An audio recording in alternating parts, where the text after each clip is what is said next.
TV সিরিয়ালের মধ্যে জনপ্রিয় সিআইডি।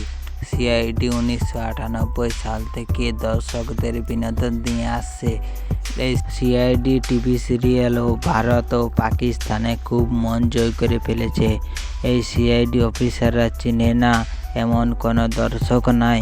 সব দর্শকে সিআইডি অফিসারদের খুব মন জয় করে ফেলেছে।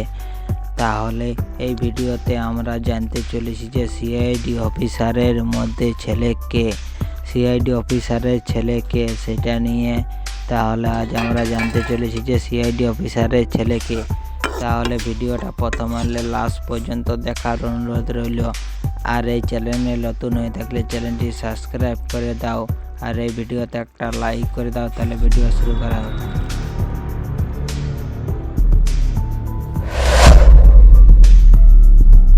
One ACP Pradyuman. ACP sir Aruna সাত্তামকে বিয়ে করেছেন। তাদের অভিজিৎ সাত্তাম নামে একটি ছেলে রয়েছে। নাম্বার 2 সিনিয়র ইন্সপেক্টর অভিজিৎ, তিনি মানসী শ্রীবাস্তবকে বিয়ে করেছেন।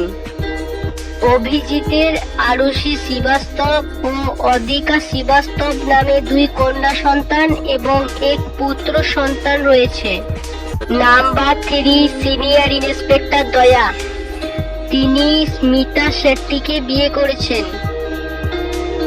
ইন্সপেক্টর দয়ার বিভা শেট্টি নামে এক কন্যা সন্তান রয়েছে। নাম্বার 4 ইন্সপেক্টর সচিন, তিনি সর্বপ্রথম 2010 সালে সিআইডিতে অভিনয় করার জন্য সুযোগ পান। সচিন তিশা দুবাসকে বিয়ে করেছেন। ইন্সপেক্টর সচিনের দক্ষিণ পান্ডে নামে এক পুত্র সন্তান রয়েছে। নাম্বার 5 ইন্সপেক্টর শ্রেয়া, তিনি সর্বপ্রথম 2012 সালে সিআইডিতে কাজ করার সুযোগ পান। শ্রেয়া 2011 সালে নিশান্ত গোপালিয়া নামক এক ভারতীয় ব্যবসায়ীকে বিয়ে করেছিলেন। ইন্সপেক্টর শ্রেয়ার নিবি গোপালিয়া নামক একটি কন্যা সন্তান রয়েছে। নাম্বার 6 সিনিয়র ইন্সপেক্টর রজত, ইন্সপেক্টর রজত রবি সেহগালকে বিয়ে করেছেন। সিআইডি অভিনেতা রজতের একটি কন্যা সন্তান রয়েছে। এই ছিল আমাদের ভিডিও ভালো লাগলে এই ভিডিওতে একটা লাইক করে দিবে, আর এই চ্যানেলটা নতুন হয়ে থাকলে এই চ্যানেলটি সাবস্ক্রাইব করে দিবে। তাহলে দেখা হচ্ছে পরের ভিডিওতে। ধন্যবাদ।